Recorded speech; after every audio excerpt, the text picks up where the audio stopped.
War Christmas present, the end of 2 years of tyranny. Chanting justice at last and Noriega assassin, they danced and celebrated, and so in their way did the soldiers who pursued him. A few minutes ago, we received a report that Mr. Noriega had presented himself at the papal nunciariate and turned himself in for political asylum.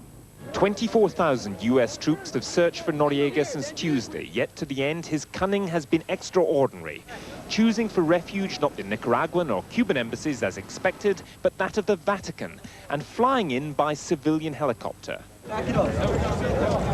Back it up. As the military problem subsides, the diplomatic tangle thickens. The US Defense Secretary, spending Christmas with his troops, was delighted by the news, perplexed by what it means. The United States military has done a tremendous job in running him to ground. Now it's up to the lawyers and diplomats to figure out what happens next. And as Panama celebrated Christmas as best it could, the former dictator, murderer, drug trafficker, womanizer and pornographer lies at the mercy of Vatican diplomacy. Whatever the celebrations, Noriega has chosen a wise sanctuary in the Vatican embassy on the day the world celebrates the birth of Christ. But for the Americans, this is one sinner whose mere repentance without severe punishment will not be enough. Gavin Esler, BBC News, Panama City. And that's all from the newsroom tonight. Good night.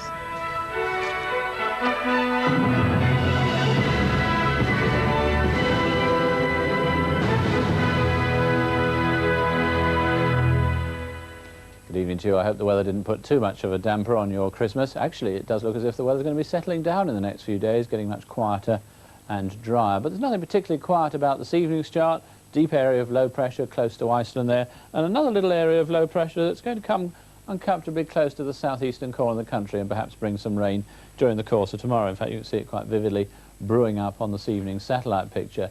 It's also been pretty windy today, but I do think as the night goes on and into tomorrow, those winds, as you can see here, will be dying down, so they're not really going to be a feature of tomorrow's weather, although the showers once again will be, as they will be for the rest of this evening and through the night.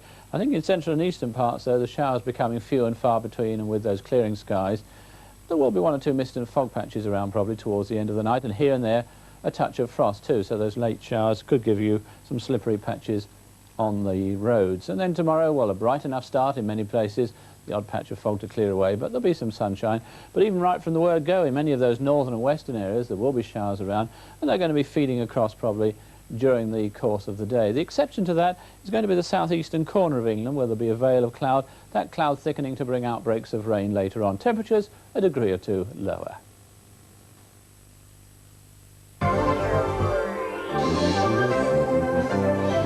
A remote Italian monastery is the setting for a medieval murder mystery, The Name of the Rose. Beware of this place. The beast is still among us. Should we tell him? No. Our monks will meet their deaths here, and they also will have blackened fingers and blackened tongues. Dark Secrets, Illicit Desires, The Name of the Rose, 10:25 Boxing Day on BBC1.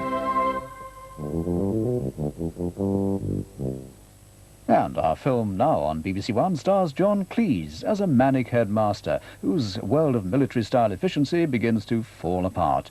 Clockwise.